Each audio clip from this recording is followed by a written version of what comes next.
probably did like 10 years ago. Behold, scepter. I love it. Am I supposed to go on in here? Am I supposed to say a certain thing? Say whatever I want. Oh yeah. Oh yeah. Use your power wisely, Doug. May the force be with you. Okay. Get that telescope built. Get that telescope built. Get that telescope built. Get that telescope built. Get that telescope built. Maybe if I'm saying enough and do the thing, it'll actually happen. It's an honor to pass this to you. I actually have something else that you're going to need. Because this scepter has power, but you're going to need something a little hard, more hard-hitting than power. You need something a little. So I'm going to pass this to you. It is an honor.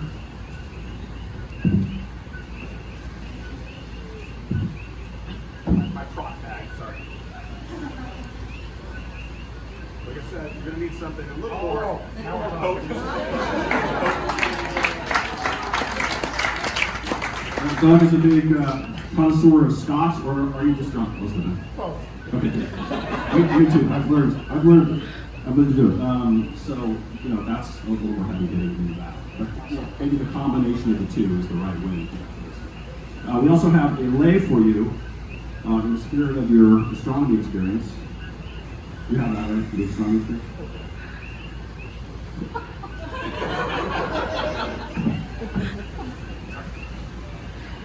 Wardrobe malfunction.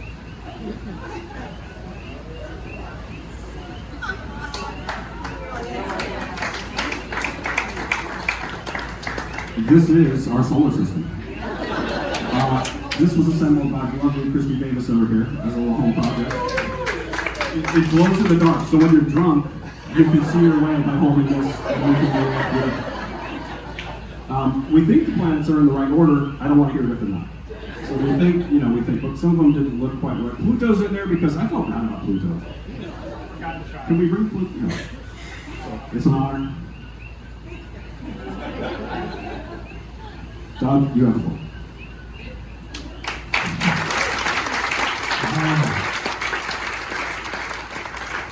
Wow, what a quote handoff. I wasn't expecting the scotch bit, but it actually fits nicely into my thoughts to close out tonight. Mahalo Newton, you were the entertainment portion of tonight's flight. I'll wander down the street and we can explore the depths of this as well. That's very much appreciated. We thanked everybody over the course of the night. I want to have a round of applause for the staff at the Yacht Club.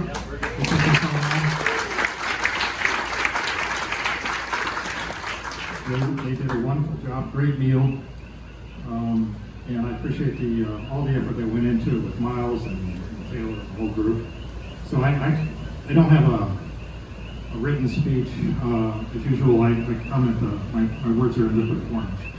I tend to wander around a little bit because I have no PowerPoint tonight. So I realize that without a clicker, I'm feeling kind of naked. But I'll just do the best that I can, winging it on my own tonight to bring it in for a safe landing, hopefully.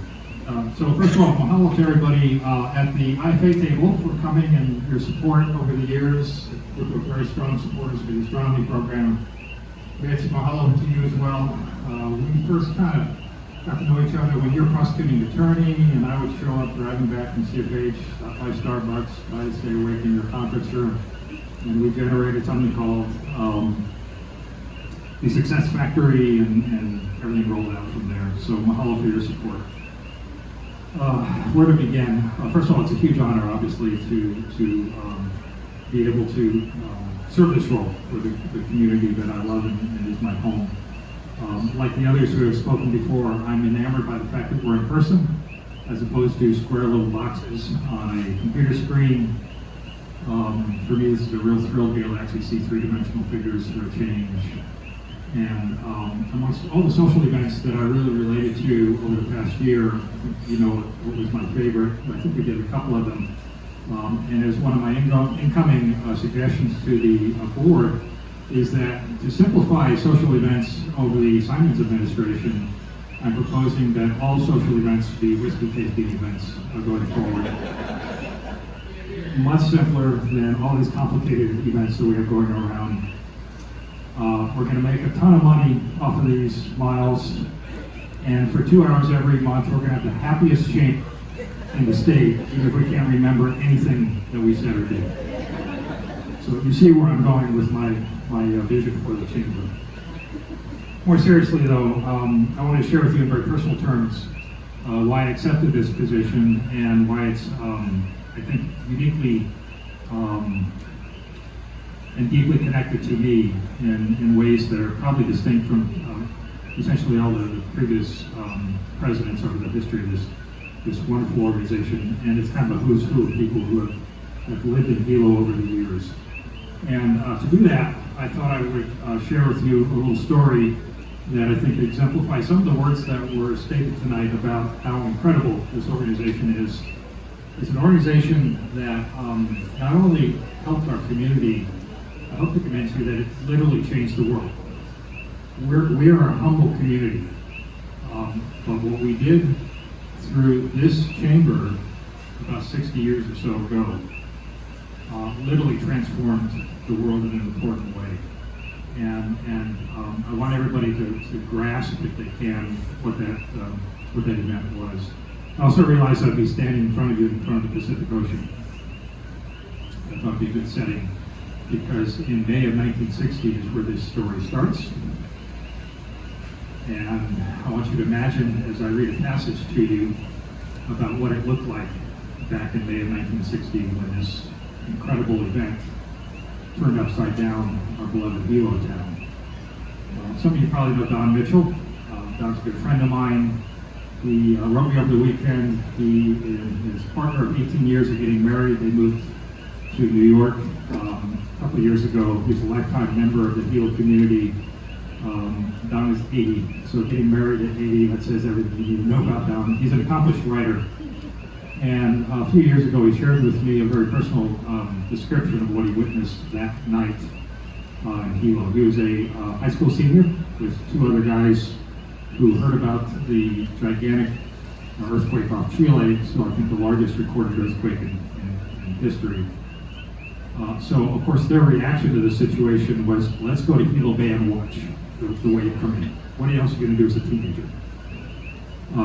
And I extracted a bit from Don's incredible description of that night, which I wanted to share with you to kind of set the context for the rest of my message for you. So this is Don and his two friends. They are down at Hilo Bay. They have just watched the bay empty. They are stunned. They know they need to run. In his passage, he says, I was frozen by the incredible nature of the moment. I couldn't run. I had to watch. He watched until he saw a wave pushing 50 feet, rushing at them at 50 miles an hour, sounding like a jet engine. This is where the story picks up. We looked at each other and started running up the embankment away from our bravely planted sticks. They had planted sticks along the shoreline because they figured we would measure the height of this wave, heading inland. But I realized it would take us from the rear if we did, and I shouted, bridge, bridge. And we turned and ran along the embankment and out over the Wailuka River onto a metal landing mat bridge that had replaced the concrete one destroyed on April Fool's Day 1946. That was the day of the previous tsunami that had killed so many people. That's the one everybody calls the Singing Bridge now. We ran towards the high ground on the other end of the bridge, and we didn't make it. I doubt we had more than 15 seconds to do what we did. Decide, run. And the wave hit when we were halfway across the bridge, surging under and through the bridge. Coming up around our knees, we grabbed the metal railing and screamed the way you would on a roller coaster, except that none of us had ever been on a roller coaster. I screamed because I thought I was going to die. We held onto the railing facing the bay, and to our right we saw the wave hop up.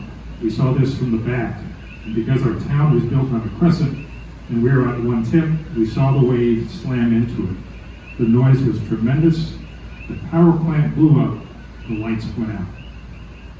The bridge bucked and heaved, but it held.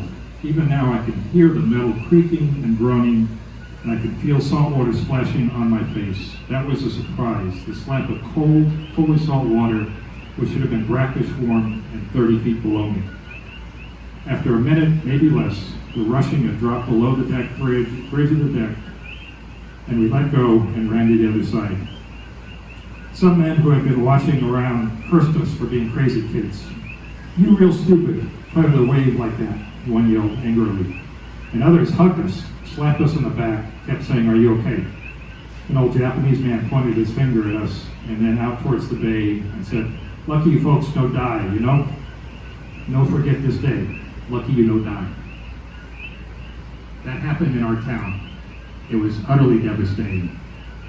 And it wiped out not only a tremendous number of people, but the economy of the hometown, so to speak, for the Hawaii Island community. I thought I'd share those words from you that Don shared with me to emphasize the incredible thing that this community did after that devastating moment. Not that long thereafter, this chamber not only decided to rebuild the community, but to go beyond what we had before. And this chamber had the vision of the thinking, well, maybe we can do something bigger than we ever dreamed before. And they thought maybe astronomy from Mauna Kea could be part of that vision. And this chamber sourced letters to famous astronomers around the world, one of which answered was Gerard Kuiper, who was over on Maui at the time.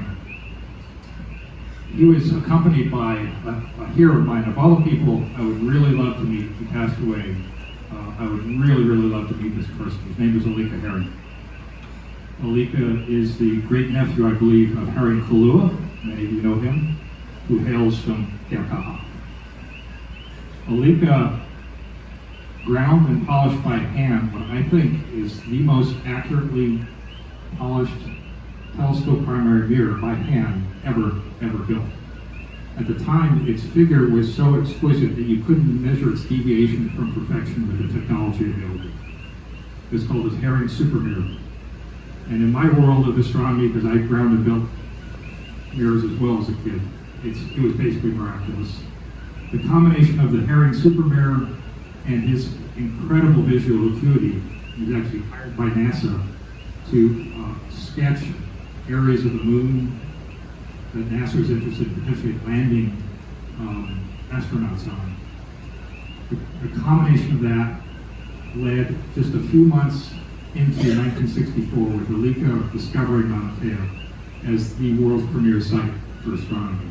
And in a few weeks after that, it was announced by the Governor Burns, and everything set in motion. About 8 years after that, the first telescope was up there. The Institute for Astronomy was created, and from there we have the most scientifically productive collection of observatories in the history of the world.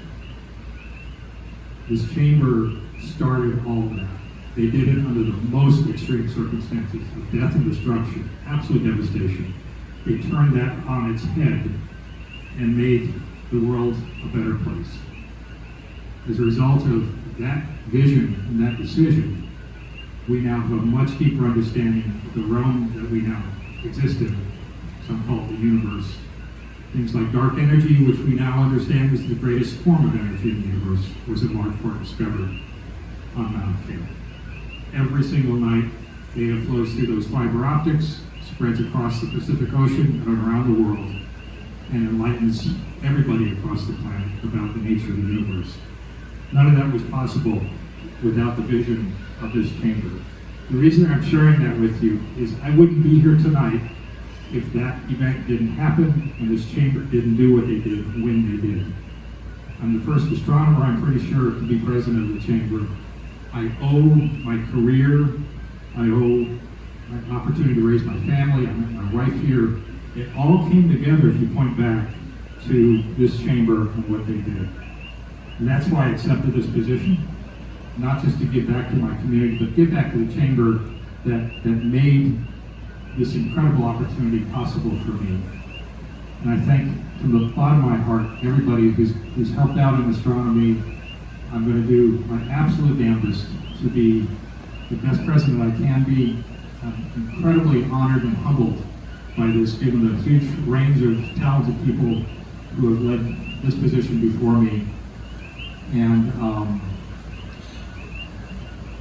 I gotta say, I know a lot of Nobel Prize winners. I know a lot of guys with lots of letters after the name. I don't know a single astronomer who can put on their resume chamber president. I got